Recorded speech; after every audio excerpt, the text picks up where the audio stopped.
नमस्कार, मैं पंडित सतवंश शर्मा ज्योतिष संसार द्वितीय देखने वाले सभी दर्शकों का हार्दिक स्वागत करता हूं। प्रिय दर्शकों, जैसे कि हम बात कर रहे हैं कि क्या ज्योतिष एक साइंस है या ज्योतिष एक अध्यात्म है।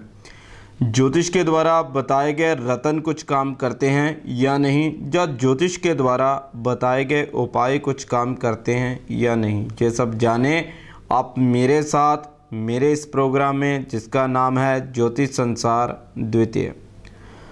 हमारी बात चल रही थी राहु केतु को लेकर कि राहु का प्रभाव हमारे जीवन में क्या रहेगा, केतु का प्रभाव हमारे जीवन में क्या रहेगा, राहु और केतु जनित दोष हमारी ज़िंदगी में कैसे काम करते हैं, राहु और केतु जनित दोष हमारी पत्री में कैसे आते हैं और फिर कैसे काम करते हैं।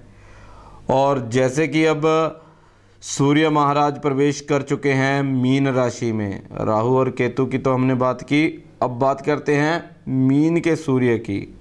मीन के सूर्य का प्रभाव हमारे ऊपर कैसा रहेगा।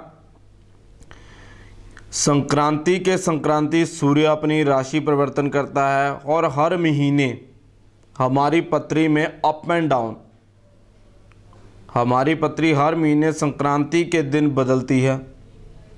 तभी पुराने बुजुर्ग जब भी किसी ज्योतिषी के पास जाते थे तो उनका एक दिन निश्चित होता था, कौन सा, संक्रांति का। जो मुझसे सवाल करते हैं, पूछते हैं कि पंडित जी टेवा कब दिखाना चाहिए, समय अच्छा हो या बुरा हो,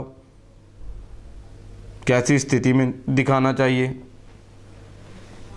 तो उनके लिए मेरा एक ही जवाब रहता है कि भैया आप जब भी ज्योतिषी के पास जाओ, संक्रांति जैसे ही सूर्य प्रवेश करता है अगली राशि में, वैसे ही आपकी पत्री में सूर्य जिस भाव का स्वामी होता है, सेहत का हुआ तो सेहत को कोई ना कोई इफेक्ट आएगा, धन का हुआ तो धन के ऊपर प्रभाव दिखाएगा, पराक्रम का हुआ तो पराक्रम के ऊपर प्रभाव दिखाएगा, माता भूमि वाहन चौथे घर का स्वामी हुआ तो वहाँ पे आपको प्रभाव दिखाएगा, पांचवें घर का विद्या का हुआ तो वहाँ पे आपको प्रभाव दिखाएगा, छठे घर में घर रोग कर्जा शत्रु का होता है। तो जैसे ही सूर्य राशि प्रवेश करता है तो रोग कर्जा शत्रु में हिलजुल पैदा कर देता है। सातवें घर का अगर स्वामी हुआ तो पत्नी के साथ डेली इनकम में आपको कोई ना कोई नुकसान या फ़ायदा दिलवाएगा। आठवां घर होता है आयु का, मृत्यु का।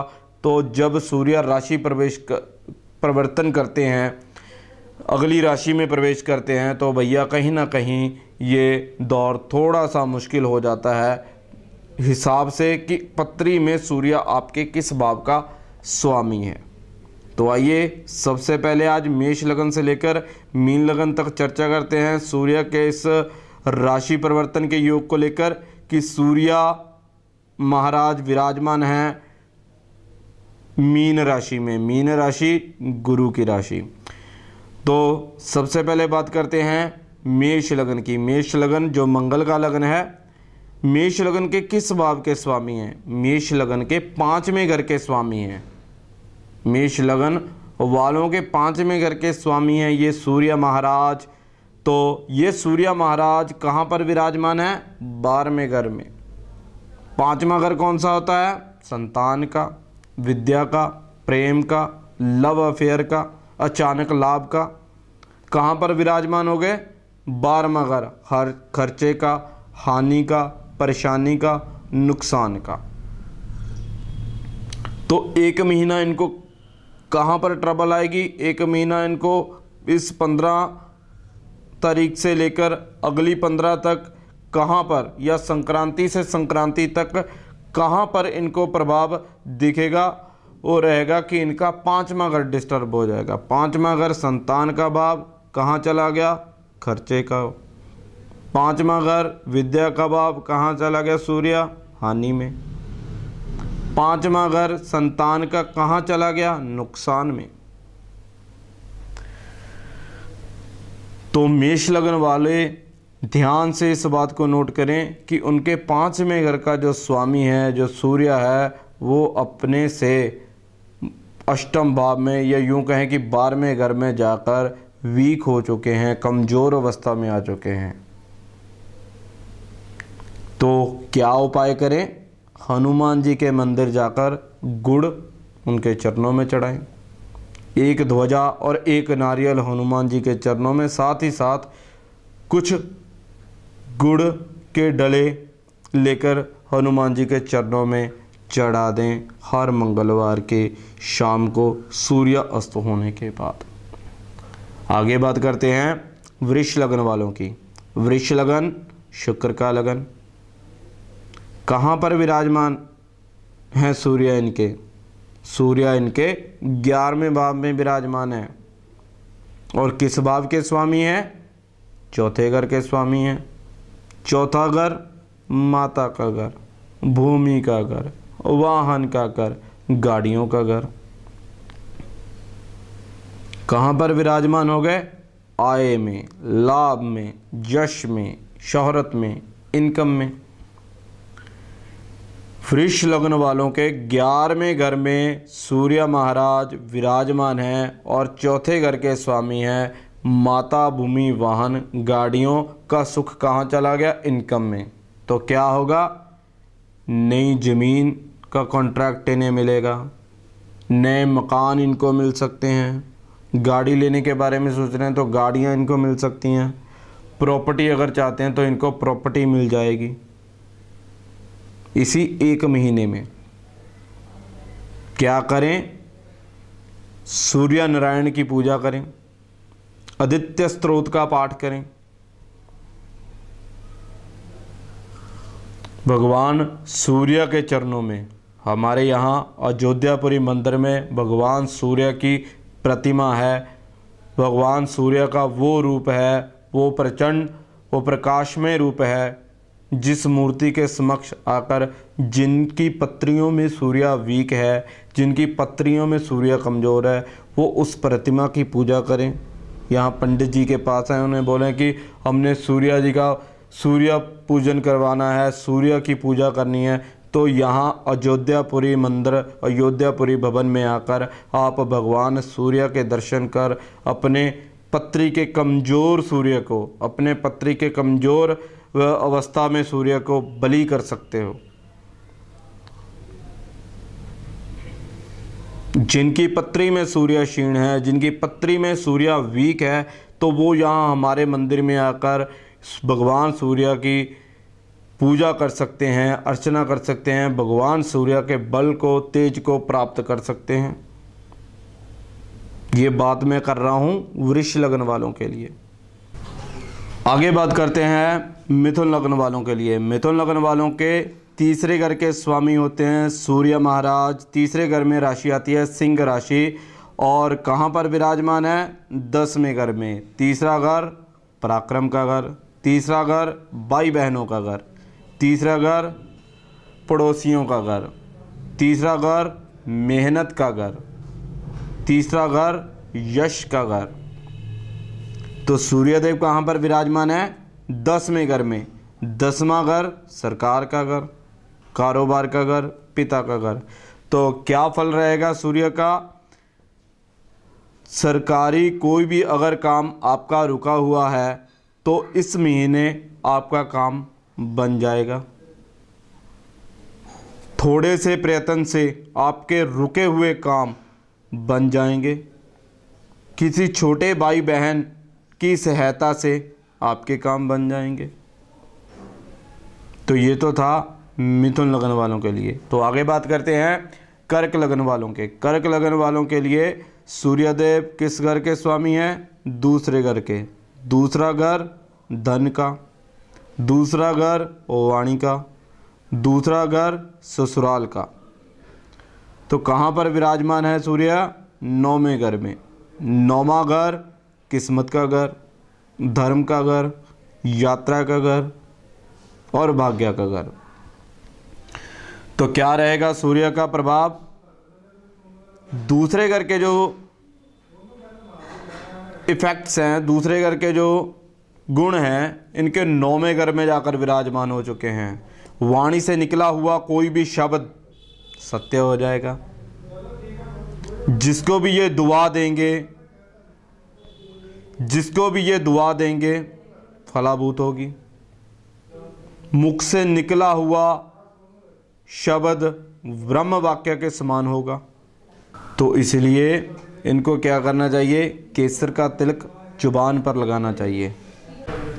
तो कर्क राशि वालों या कर्क लग्न वालों के लिए यदि वो केसर का तिलक लगाते हैं जुबान पर, मस्तक पर, कंठ पर, छाती पर और नाभि पर, तो सूर्य बली होगा। सूर्य का कलर होता है गुलाबी या पिंक कलर जिसे कहते हैं। तो भगवान सूर्य की मूर्ति पर पिंक कलर या गुलाबी कलर के वस्त्र भगवान सूर्य को भेंट करने से इनका सूर्य बली होगा। आगे बात करते हैं सिंह लगन वालों के लिए। सिंह लगन जिनके लगन का स्वामी, लगन मान, यश, इज्जत, स्वयं प्रतिष्ठा का स्वामी होता है सूर्य। तो सूर्य से इनको क्या मिलेगा, नाम, यश, इज्जत, शोहरत तो मिलेगी, लेकिन सूर्यदेव गोचर के कहाँ पर विराजमान हो चुके हैं, अष्टम भाव में। अष्टम भाव गुप्त परेशानियाँ, अष्टम भाव आयु का भाव, अष्टम भाव मृत्यु का भाव। तो ये जो गुरु माफ कीजिए, ये जो सूर्य का इस महीने इनका गोचर फल रहेगा वो थोड़ा सा मंदा रहेगा। सेहत को लेकर परेशानी चल सकती है,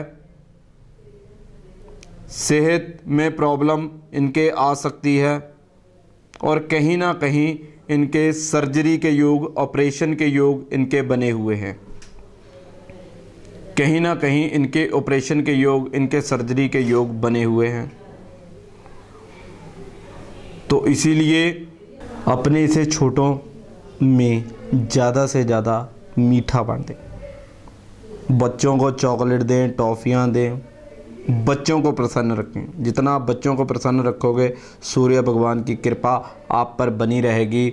सेहत को लेकर जो प्रॉब्लम चल रही है वो ठीक हो जाएगी। और मलट्ठी का टुकड़ा, एक आसान सा उपाय नोट करें सिंह लगन वालों के लिए, एक मलट्ठी का टुकड़ा पीले कपड़े में, केसरी कपड़े में बांधकर अपनी पॉकेट में, अपनी जेब में रखें तो भगवान सूर्य की कृपा आप पर बनी रहेगी।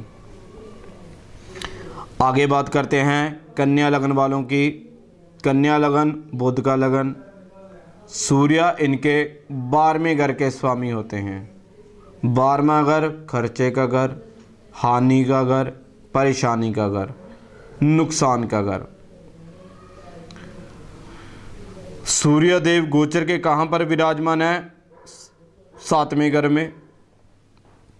7वां घर पत्नी का घर, डेली इनकम का घर, व्यवसाय का घर।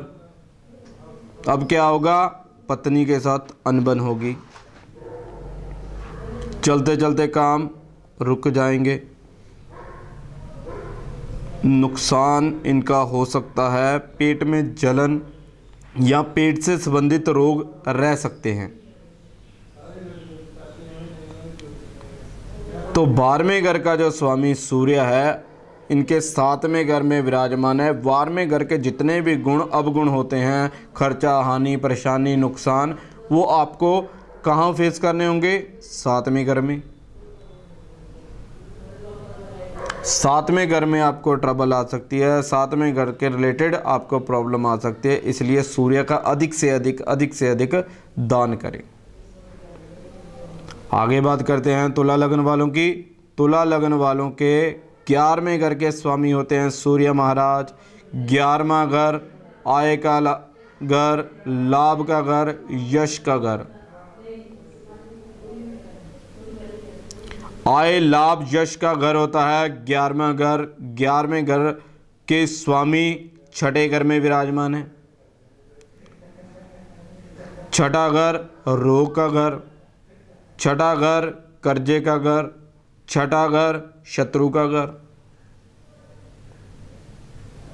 तो क्या होगी, आय होगी लेकिन नुकसान देगी, क्योंकि 11वें घर का स्वामी 6ठे भाव में चल रहा है। जितनी इनकम करोगे लड़ाई झगड़े नुकसान में चली जाएगी। क्या करें, 5 सूर्य की प्रतिमा अर्थात 5 तांबे के सूरज बनाकर जल प्रवाह करें। रविवार के दिन 5 तांबे के सूर्य पत्र बनाकर जल प्रवाह करें। केवल और केवल ये बात मैं कर रहा हूं तुला लगन वालों को लेकर। अब समय और इजाज़त तो नहीं दे रहा कि आपसे और बातें करें। इसी के साथ अपनी वाणी को विराम देते हुए आपसे इजाज़त चाहता हूं। तब तक के लिए आज्ञा दीजिए। नमस्कार। हमारा पता नोट करें। हाउस नंबर 42, गली नंबर 1, नज़दीक श्री राम शरणम भवन, न्यू टीचर कॉलोनी, नवा शहर। Mobile number 9872065787। शुक्रिया।